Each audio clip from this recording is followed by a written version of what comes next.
Okay, great. Thank you very much, Amaret. I'd like to call together the Finance Auditing Committee on Thursday, February 25th, 2021. It is 11:05 a.m. And if you can call roll, please. Thank you. Starting with Director Cochran. Here. Present. Director Grosval. Director Grosval, are you still with us? I believe he has stepped away. Vice Chair Fredericks is absent. And Chair Rabbit? Here. Present. And President Parr? Present. Present. Thank you. Also on the line, you have Director Hill, Director Barbarino, Director Maston, Director Hernandez, and Director Snyder. We are not quite a committee of the whole. Madam Secretary, Director Terrio, I'm on the line still too. Oh, and Director Terrio is also on the line. We have 9 members still on the line.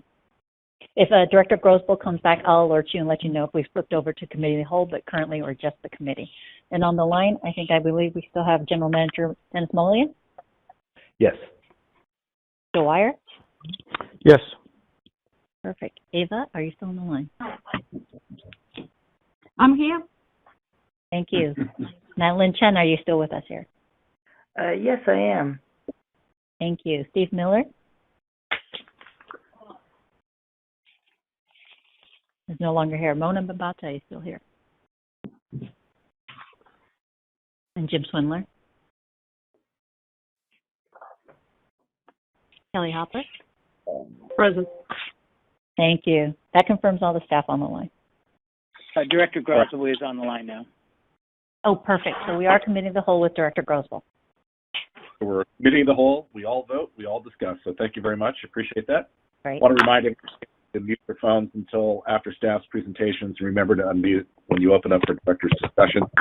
After staff's presentation, I'll be asking for any questions, comments, and/or concerns on the item.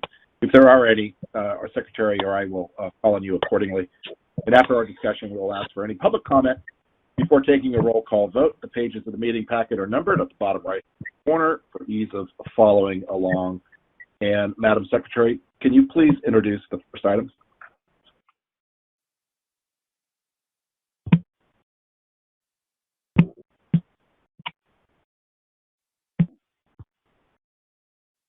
We didn't lose our secretary, did we? We didn't lose you. I forgot to mute. I did the boo-boo and I forgot to mute. All good. Thank you, Chair. Thank you, Chair. Item 3 is the ratification of previous actions by the Auditor Controller, and the packet of commitment, ratification, and investments is on page 5. Leslie Murphy is on our line. She's patiently been waiting, and she will provide you her report. Thank you so much, Leslie. Go ahead. All right. Good morning, everyone. Can you hear me? We can. Excellent. Well, let's jump right in the interest of time. Flipping back to page 12 of your agenda packet. So as usual, we'll start with an update to the U.S. Treasury yield curve. Again, this is something we very closely monitor because this essentially is a very good proxy for your permissible investment universe. So in the first half of the page, we're showing the yield on the 2-year U.S. Treasury note for the past year. And as we can see, yields have been very low but very steady since the Federal Reserve cut the Fed funds target rate all the way down to 0 in March, and the 2-year U.S. Treasury note yield is very closely tied to that overnight Fed funds target rate. On the flip side, though, intermediate and longer term yields, i.e. those maturing in 3 years or more, have increased in recent weeks. So looking at the chart on the bottom right-hand side of the page, we can see the yield on the 5-year U.S. Treasury note has increased by 8 basis points. And just yesterday, the 10-year U.S. Treasury note hit a level of 1.4%, its highest level since pre-pandemic. So the rationale behind this increase in longer-dated yields, or what we might call a steepening of the yield curve, can be explained in a few different ways. Now, the classic explanation would be that investors have essentially priced in additional Treasury borrowing to fund the Biden administration's proposed $1.9 trillion stimulus package. For his part, though, Federal Reserve Chair Jerome Powell took a different view that seems to be less concerned with inflation, as he stated in testimony to Congress this week that the move up in rates has been driven by growing optimism about economic growth and that yields are finally catching up with the strong growth outlook in equities. So regardless of the full rationale or the full reasoning behind it, we are seeing intermediate and longer term yields increase. This has been beneficial for the district, as we'll report out next month when we look at February results. We were able to purchase some of those 3-, 4-, and 5-year obligations at those relatively higher rates. So that's a good thing. In the interest of time, we can skip over the next couple of pages. I did have some good kind of anecdotes and data points on the jobs market, but in the interest of time, maybe we can circle back to that next month.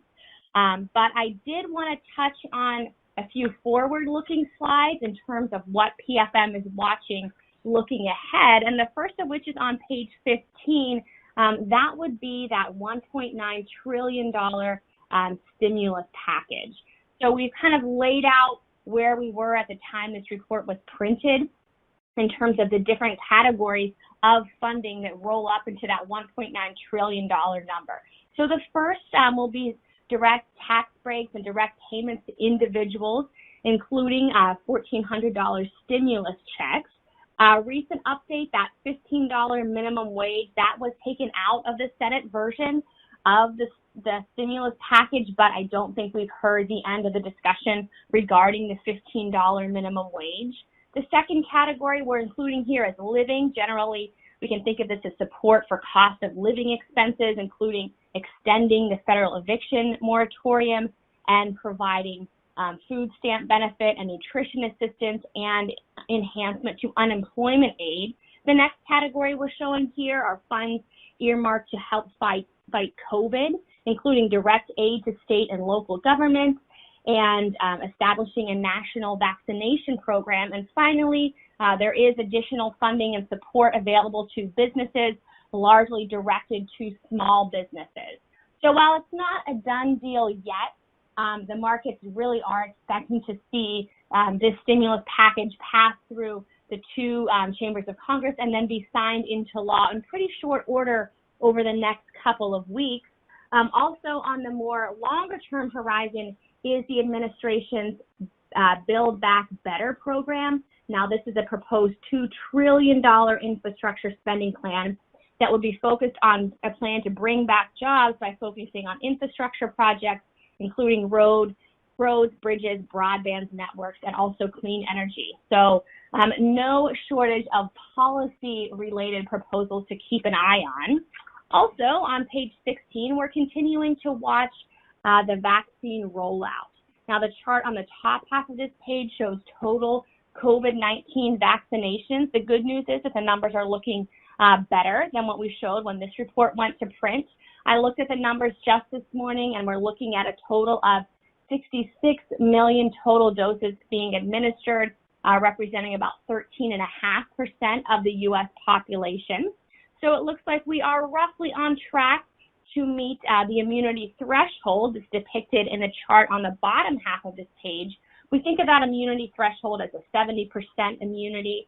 So these projections would show us that by June or July, we are expecting to hit that immunity threshold by a combination of individuals who have gotten the COVID infection and are now immune, and also those who have received immunity from the vaccine. I think the real wild card here, though, could be the new various strains of the virus and whether those can truly be vaccinated against. So more information certainly to come on this front, but it is good news to hear that those vaccines are rolling out and that many individuals have been able to be vaccinated. Moving on to page 17 of your agenda packet, largely throughout the month of January, spread levels were very tight because investors were really kind of looking for yield and pouring a lot of money into the markets. There weren't really those screaming pockets of value that we like to look for in the non-treasury markets. Nonetheless, we were able to pick up a AAA rated asset-backed security at a nice yield pickup relative to U.S. Treasuries, and we were able to take advantage of the fact that the district's existing holdings have increased in value as rates have fallen, and we were able to sell out of a $10 million Fannie Mae note within just a couple of months to maturity, locking in some nice realized gains there. And again, in February, I will have more information to report to you as Michael and his team have been able to identify some select longer dated issues at those higher yields for you. Moving on to page 19 of your agenda packet, your portfolio does remain in compliance with both California government code and your investment policy, and it remains very well diversified by both sector and issuer. And we will, of course, always maintain the safety and the liquidity of your holdings with us as our number one and number two priority. And that is the end of my abbreviated prepared comments for this morning. Happy to entertain any questions. Mrs. Murphy, thank you so much for your presentation. Any questions, comments, or concerns?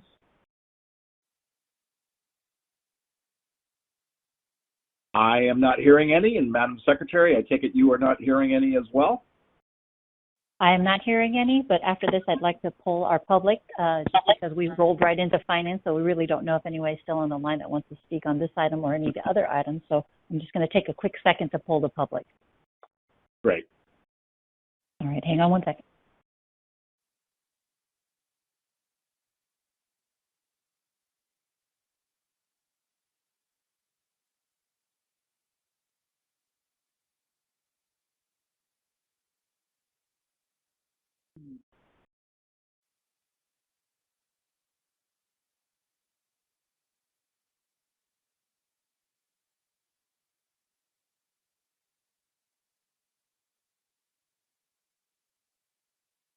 We have no speakers on this item.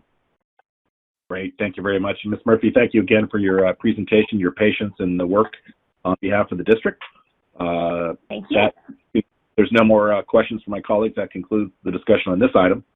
And we shall move on. And do we have to accept this with a motion? Yes? Yes, we do.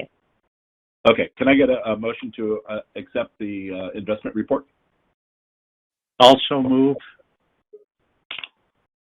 And a second? Second. Madam Secretary, do you have that? You can go ahead and call the roll. Thank you. This is item number 3, and I have a first from Director Cochran and a second from Director Theriault, and starting with Director Arnold. Absent. Director Fredericks. Absent. Director Garbarino. Aye. Aye. Director Grosboll. Yes. Okay. Director Hernandez. Aye. Aye. Director Hill. Yes. Thank you. Director Maston. Yes. Director Rabbit. Aye. Thank you. Director Rodoni. Absent. Director Snyder. Yes. Director Stephanie. Absent. Second Vice President Cochran. Yes. First Vice President Theriault. Yes. Yes. And President Parr. Yes. Thank you. That motion passes 10-0. Great. Thank you very much. The next item on the agenda is item 4A, to approve a budget increase in the fiscal year 2021 Bridge Division Capital Project budget for the Golden Gate Bridge Physical Suicide Deterrent System Project. The staff report starts on page 27, and we have Mrs. Bauer-Furbush to begin a report. I take it this is just the follow-up on the actions we just heard in the building and operations? That's correct. That's correct. I don't. Do you want to?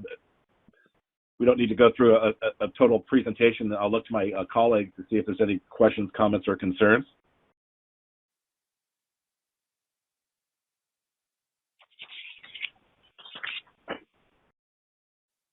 Not hearing any, and Madam Secretary, you're not hearing any either. That's correct. Not to short circuit a presentation, but it seems to be the same item that we discussed at length on the building and operation. And so this is really about the financial piece of that. I'll look to my colleagues if there's a motion to approve item 4A.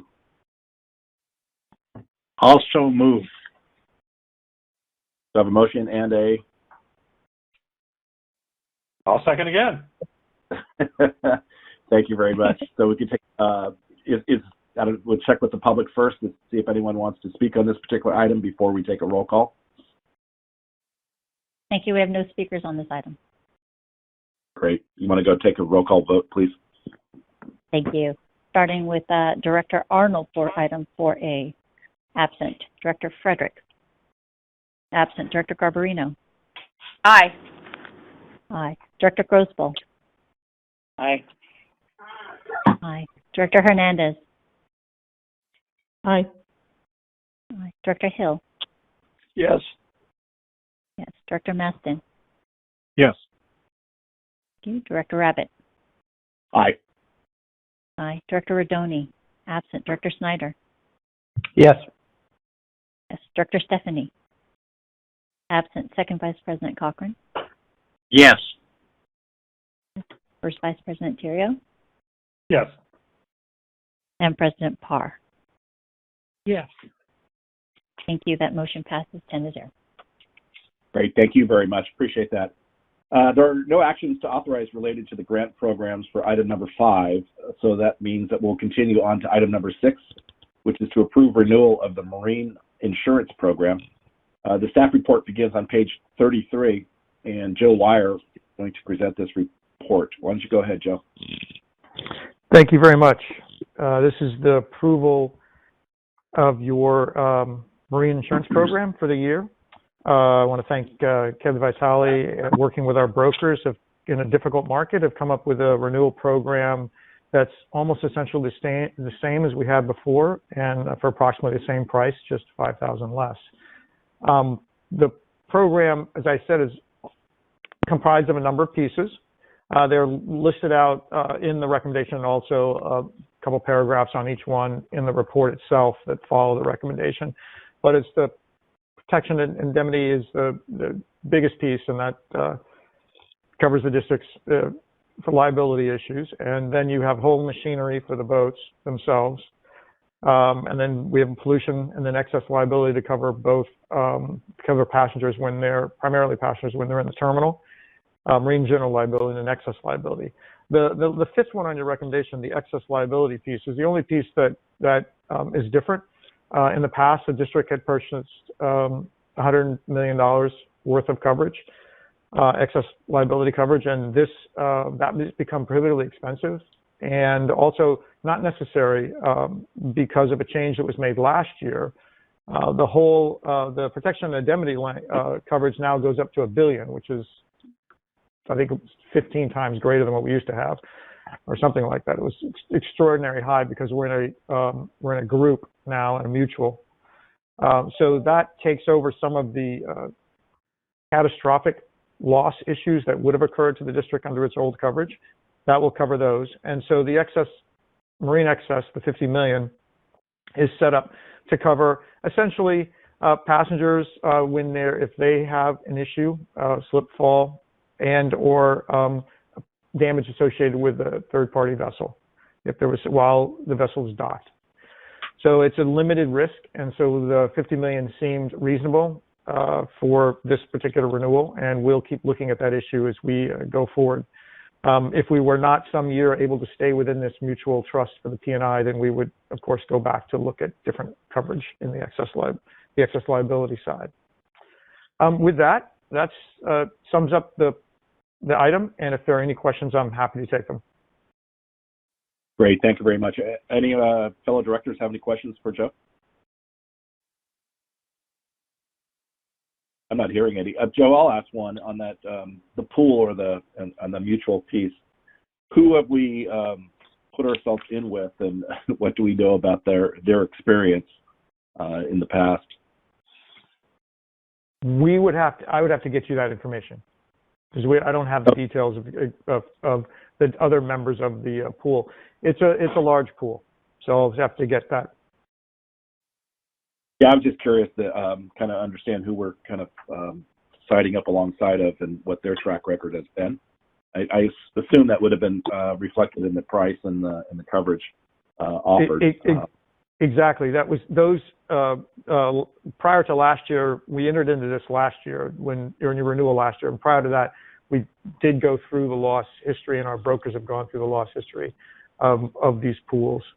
So, and we have some safeties language in here about the way costs are spread that would limit impacts to the district if there were other incidents from other members. So there is some safety to that also. And we have the ability, obviously, to exit out of the pool at some point in the future.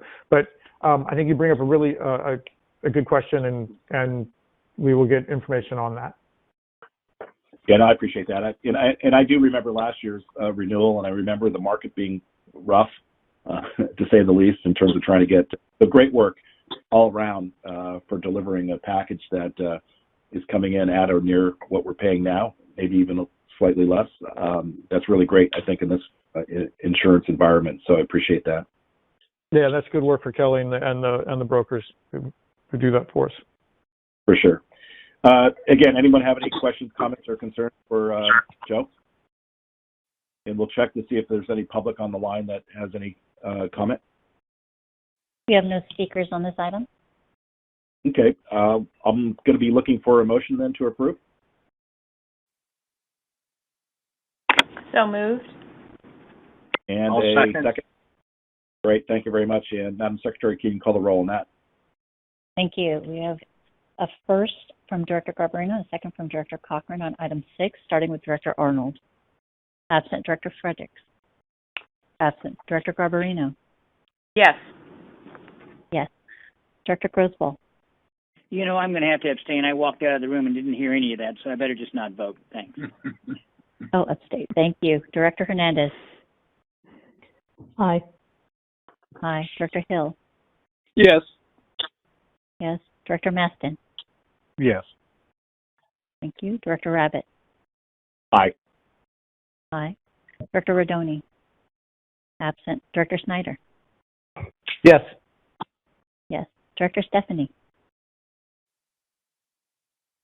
Absent. Second Vice President Cochran. Yes. Yes. First Vice President Terrio.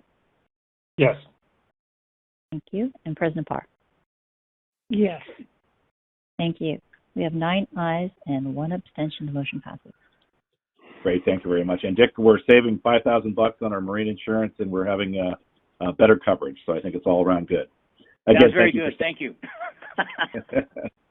So next on the agenda is item number 7, to authorize execution of a professional services agreement relative to contract 2020 MD 51, operations and maintenance of Ventec ticket vending machines with Ventec Transit. The staff report begins on page 37. Mr. Wire will also present this report. Go ahead, Joe. Thank you very much. This is a follow-up to a report that the committee and the board approved back in 2019, and that was to purchase the ticket vending machines. And this is to provide the service now that we're going to have them installed in short order, to provide this to service them and to maintain them for up to 7 years. These ticket vending machines are, of course, essential to the work of the ferry, where we do not have, it's a cashless system. So if we do have a patron who wants to use cash, that goes into these ticket vending machines. And they also are used on our bus system. We have them up and down the corridor. And then, of course, similar machines are in San Francisco, both by us and by Muni has similar machines to buy products for Clipper. So they are an essential part of our business model in going forward. These, as we said when we brought the item to the board a year ago to purchase the machines, that our machines are old, they're past their useful life, they will no longer be serviced by the old process, which we used through Cubic and through Muni, who also had similar machines. So these are new machines from a new company. This new company is the one, because it's their machines, they are the only ones that can service them. So this is a sole source out to them. And they will service them both from a technical standpoint and and handle the service operations for when things break, and also from the need to upgrade software. As the district or the region changes its needs on what products to sell, the way products are designed, those changes sometimes need to affect the way those products are vended through the machines. So that's why there's a 10% contingency. You see that amount in the recommendation to do that. The funds for this primarily are put in the bus and ferry budgets each year, because this is operations and maintenance, so it's paid out of the operating budget each year as we go forward. And it's a 5-year agreement with 2 1-year extensions if the district were to use them. Finally, I'd like to say that clearly ticket vending machines are essential to our current. We are obviously, as a region, working through the Clipper staff and the Clipper regional effort to lessen the burden on ticket vending machines going forward. One of the big changes that'll be coming very shortly is the use of cell phones, smartphones to vend ticket products. And so that hopefully in the future that will take some pressure off these machines, and eventually you could envision a much smaller need for them going forward.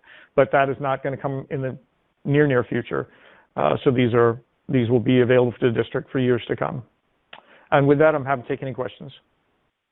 Great. Thank you very much, Mr. Wire. Any questions, comments, concerns from the directors? Not hearing any. We'll look to see if there's any public comment on this particular item. We have no public comment for this particular item. No public comment. I just make note, I think this is the same manufacturer that Smart is utilizing. It's nice to see that they're local. They're out of Petaluma, which is a bonus, and apparently supplying good service and good equipment. So I'll look for a motion to approve item number 7. So moved. Second. And I have a motion and a second. And Madam Secretary, can you please call the roll? Thank you. We're voting on item number 7. We'll start with Director Arnold. Absent. Director Frederick. Absent. Director Garbarino. Aye. Aye. Director Grosboll.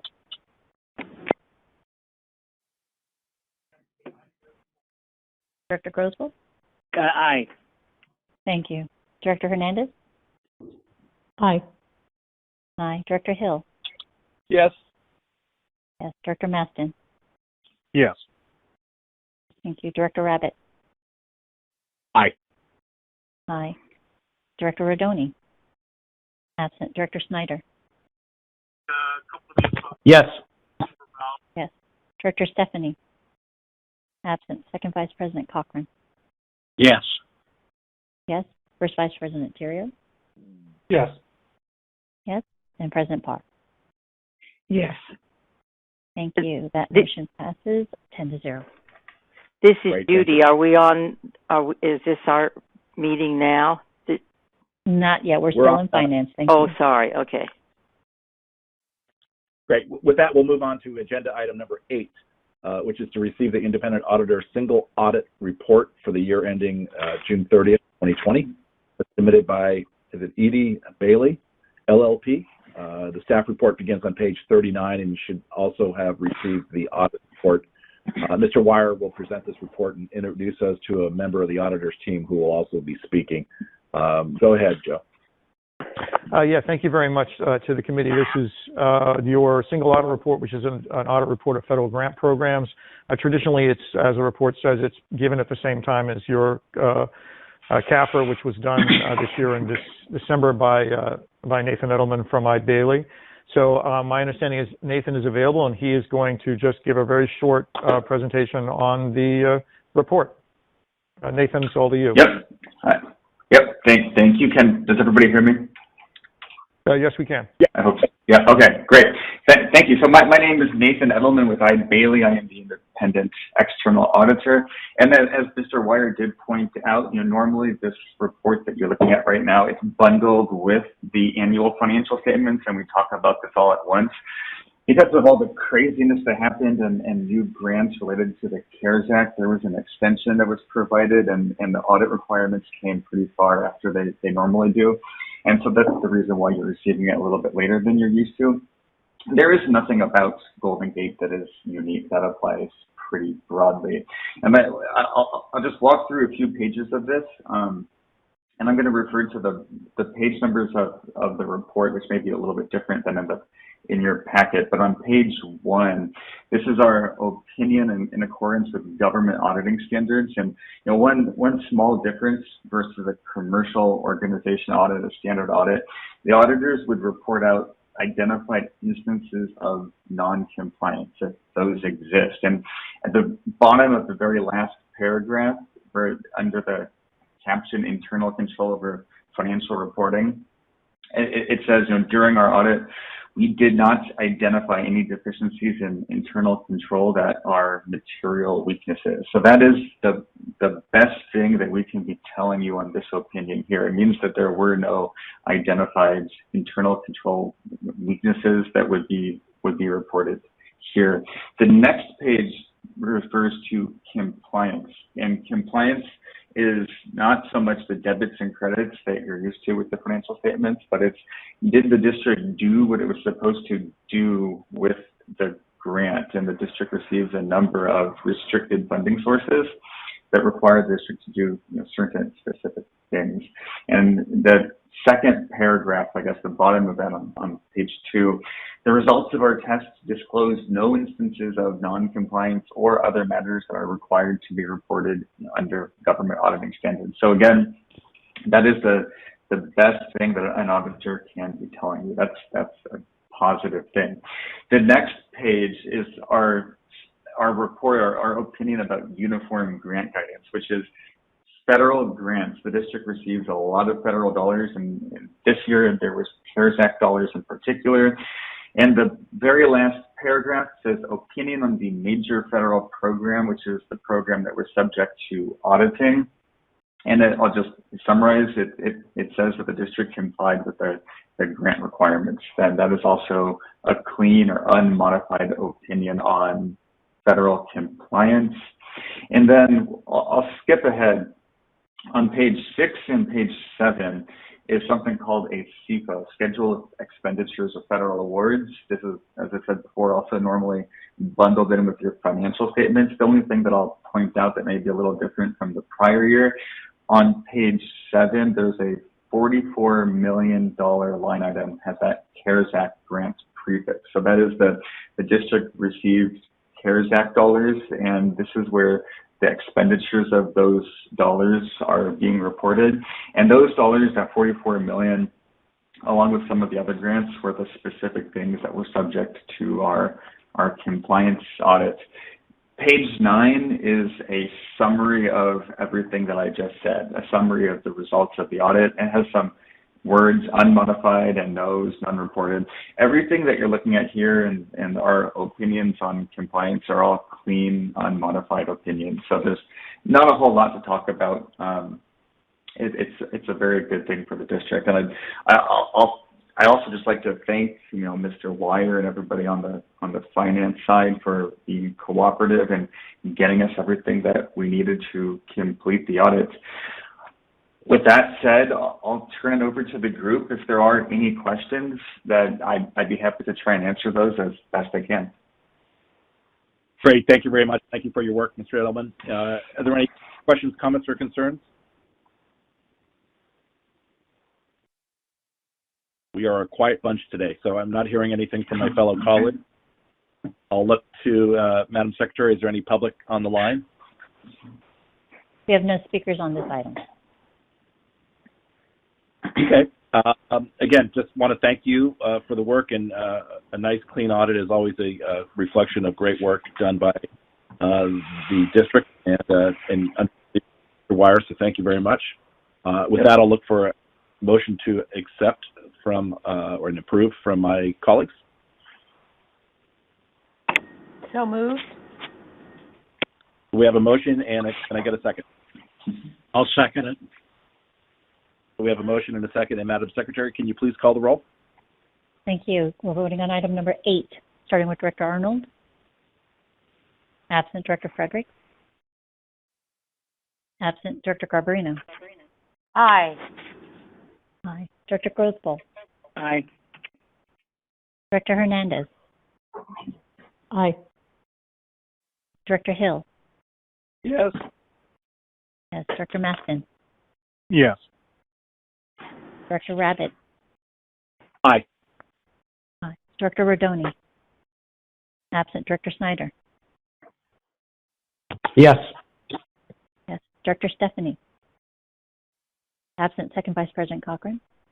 Yes. Yes. First Vice President Terrio. Yes. Yes. And President Parr. Yes. Yes. Thank you. That motion passes 10-0. Great. Thank you very much. Thank you, everybody. Next on the agenda is item number 9, to approve actions relative to the annual review of the Title 11 investment policy, the rules of the board. The staff report begins on page 41. And Mr. Wire, can you begin that presentation? Yeah, thank you very much. This is a yearly item that we traditionally bring to you each February.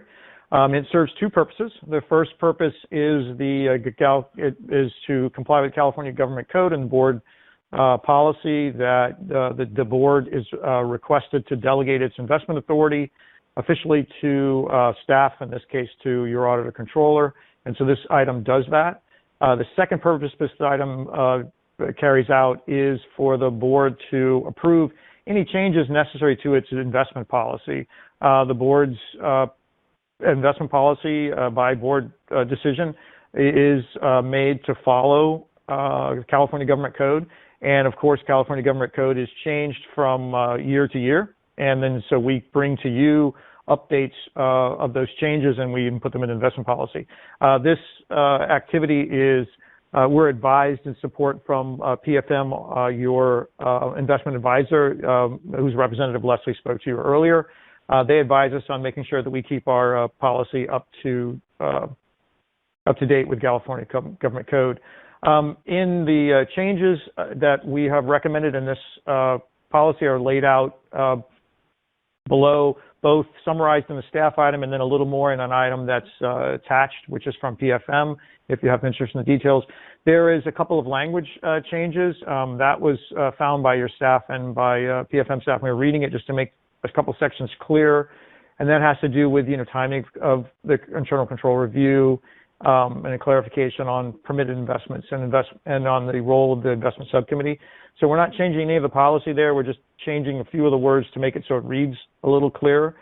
And if there are any questions on those, please ask. And then there was one change that was to do with change to California Government Code. They have added another type of ineligible investment, and so the district, of course, added that to its policy, so that investment is ineligible for us. And if there are any questions, I'm happy to answer them. Great. Thank you very much. Any questions for Mr. Wire? Not hearing any. Looking to the secretary to see if there's any public comment on this item. We have no speakers on this item. No speakers on this item, so can I get a motion to approve? Motion to approve. And a second, please. Second.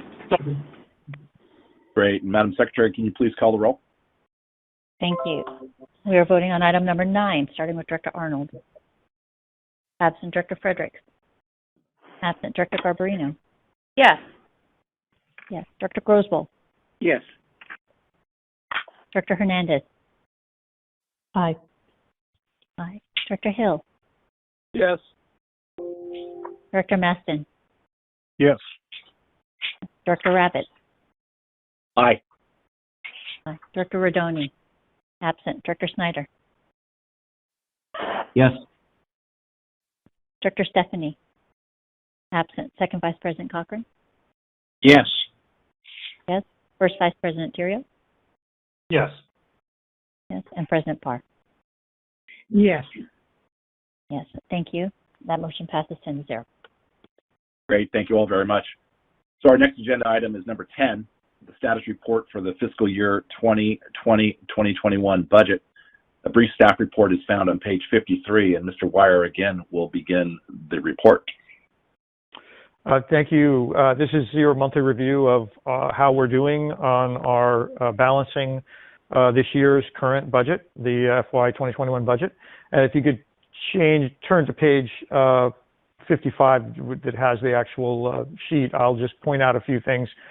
We have had a few changes, and they've been positive primarily, very positive, and we can just highlight those. We did add to the body of your report a description. We'll do that each month, letting you know what those changes are. But on page 55, as you see, remember the beginning of the year, the board passed a budget with almost $100 million shortfall in it, and of course we knew that we had to make a lot of serious changes in order to balance it by the end of the fiscal year. So here we are in February, and we've got that number down to $20 million.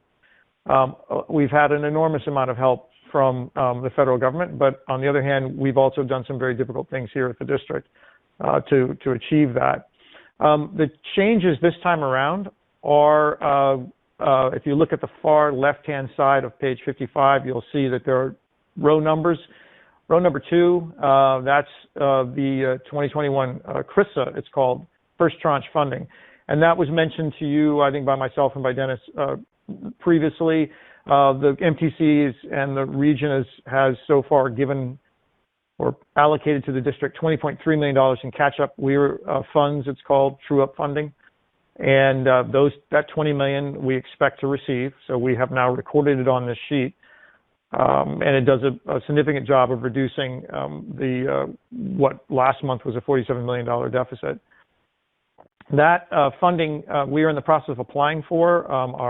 Our application has been forwarded on to the Department of Labor where it needs to be approved, and we are hoping that approval comes quickly. As you guys know, in the past there have been objections from the International ATU Union, and we have not heard if those are going to occur this time.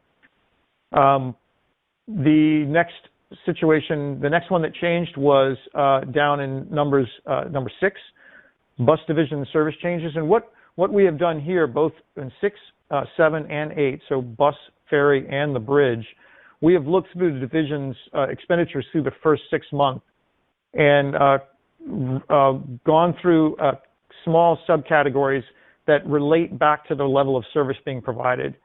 And because the level of service being provided has dropped, as you know, our customer demand is extremely low, which we'll get to in another report. That has therefore, of course, reduced some of our expenses. Some of those we captured already, and we called, in the service changes, but there are new ones. And so the last line in each division are new estimates for year-long expenditure savings due to lower levels of either ridership in bus or ferry or in patrons crossing the bridge in the bridge division.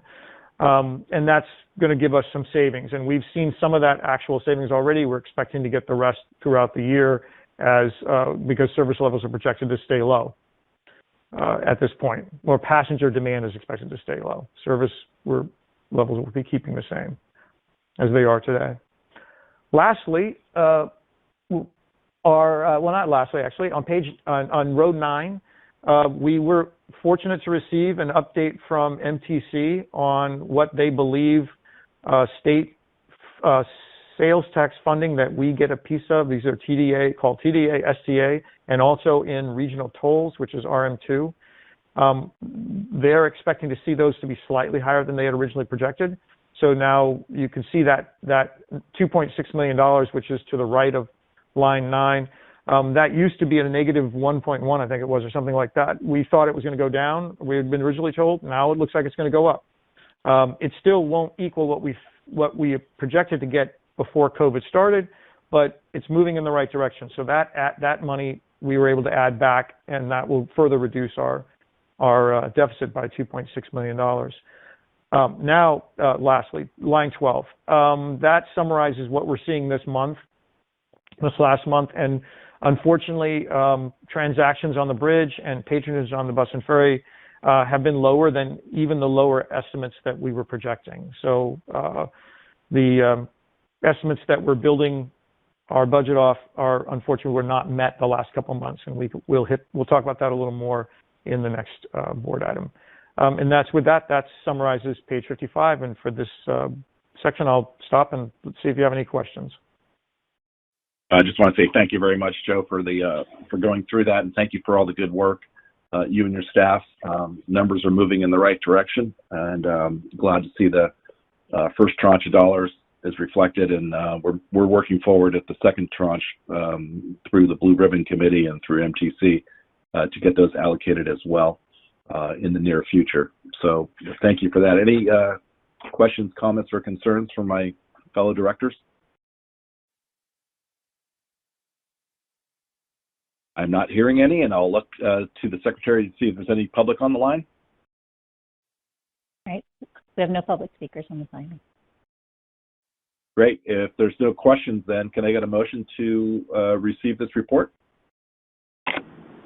So moved. Also move. Second. Actually, there's no action related to this report. It was just a status report. Ah, okay. We have a motion and a second to receive your status report, Joe, and we'll take that as a good thing. So thank you very much. Thank you, Madam Secretary, for getting that. I was trying to read down the page to see if it's actually required, but I appreciate that. Again, thank you for the work on that, Joe, and I think it's great that we see this as often as we do and can track the changes, hopefully all the positive ones, but also understand where we sit any given meeting period.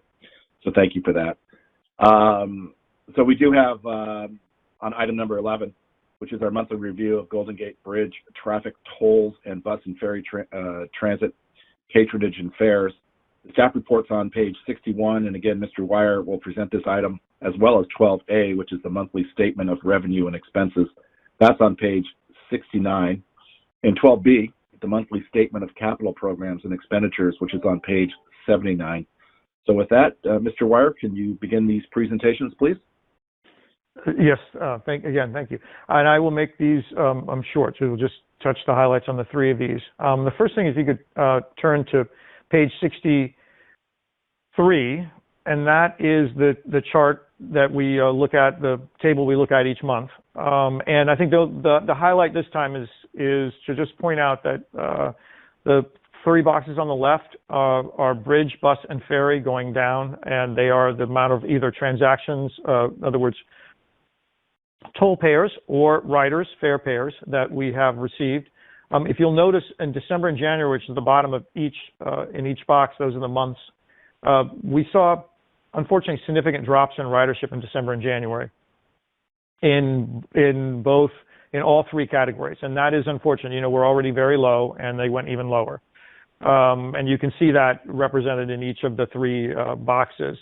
The anecdotal evidence there is we do get a little bit of a drop in the middle of winter anyway, but that we were probably looking at the new stringent orders that were put in by public health sectors across the counties and the higher COVID rate. So, you know, we're obviously hoping to see, obviously winter will pass, and we've seen a decrease in rates, so we're hoping to see those numbers move back up. And we are seeing a little bit of good evidence, at least on the bridge so far, coming these last couple of weeks. They do then, of course, reflect the boxes on the right-hand side of the page, bridge, bus, and ferry going from top to bottom, and those are the dollars that are brought in.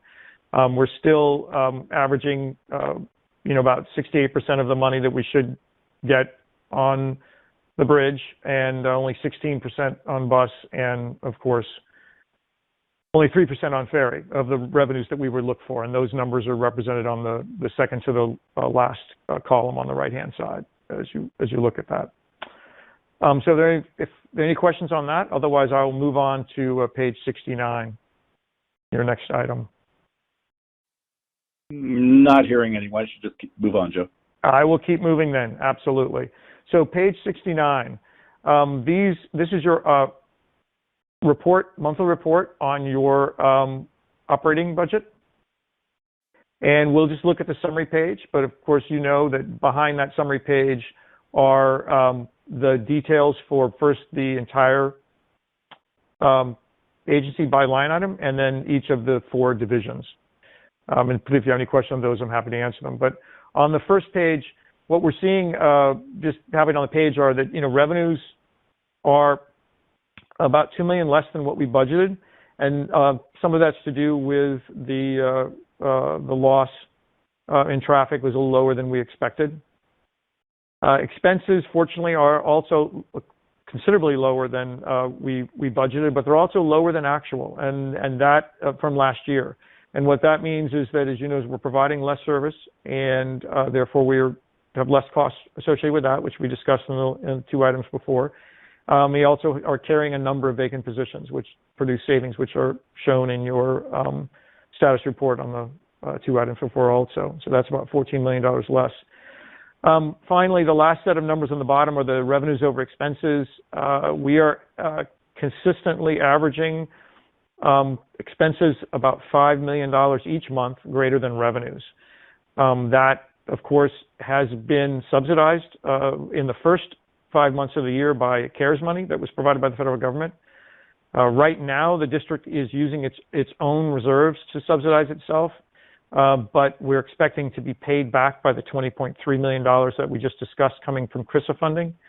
That money is expected at this rate to last into April, middle of April. And as Chair Rabbit did say, we are expecting to receive more money in a second tranche from the CRISA funding, which will get us sometime into next fiscal year. Of course, we'd love to get all the way through next fiscal year, but so far the money looks like it's maybe half the fiscal year, but working to advocate for more on that front. So that's a summary for the operating budget. And why don't we assume that if there are questions on that, then page 79, as was mentioned, was the capital budget. And I think that one we'll just leave as self-explanatory for this month, and we'll take a look at it when we get to the end of the next quarter. And so for that summarizes those three items. If there are any questions, Great. I'm happy to take them on any of them. Appreciate that, Joe. Any questions for Mr. Wire?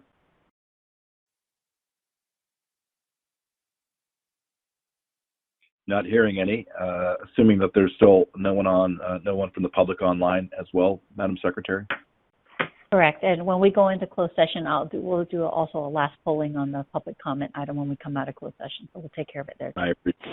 I appreciate that very much. I do just my only comment on the kind of looking forward to the actually getting into the next or as far into the next fiscal year as possible is I think big unknown is still going to be at what point in the future are we going to return return to quote unquote normal, and what that normal is going to be, and how that's going to get reflected obviously in our revenues and expenses, because I think there's still a pretty good percentage there that we're not sure of, but we'll continue to track it and try to make the most prudent decisions possible. So again, appreciate that work. These were informational items, so there's no vote to be taken. So at this time, we will move on to item number 13 on the agenda, which is a closed session. Before we do that, I want to thank everyone for their continued patience during our meetings today. We're placing the public on hold for the duration of this closed session item, and we'll reconnect the call after closed session. Let's check one last time if there's any public who would like to speak on any of the items addressed thus far. We'll do that during closed session when you're actually in the closed session away from it. That way we'll fill in the void of the public. No, I appreciate that. So we have Madeline Chun with us today. Can you please take us into closed session, Madeline? Certainly, Chair Rabbit and members of the committee, and thank you so much for your patience. We do have a few items to review with the committee in closed session, as noted on the agenda, and Kim Manolius and others will be presenting on these items. So I'll just note that the time is now 11:59 as we proceed into closed session. All right, we're back in open session. All right. Could you report out? I would be happy to do so. It is now 12:21 in the afternoon of Thursday, and the committee met in closed session to review three items. One, Albert Muscat versus Golden Gate Bridge Highway and Transportation District, and two, Richard Sadler versus Golden Gate Bridge Highway and Transportation District. Those matters were reviewed by the committee and appropriate instructions were given.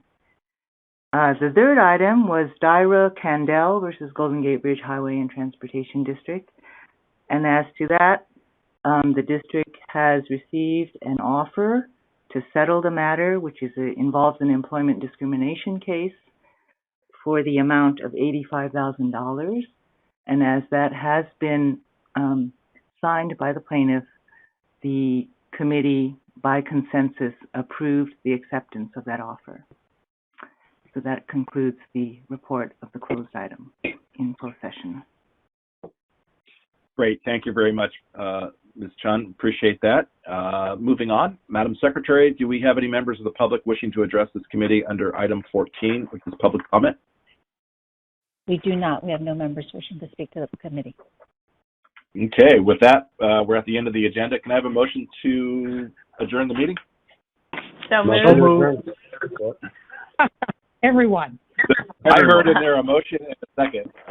So if there's no objection, this concludes the meeting of the Finance Auditing Committee. Thank you, everyone, for your patience today. And it is 12:23 p.m., and we are adjourned. Thank you.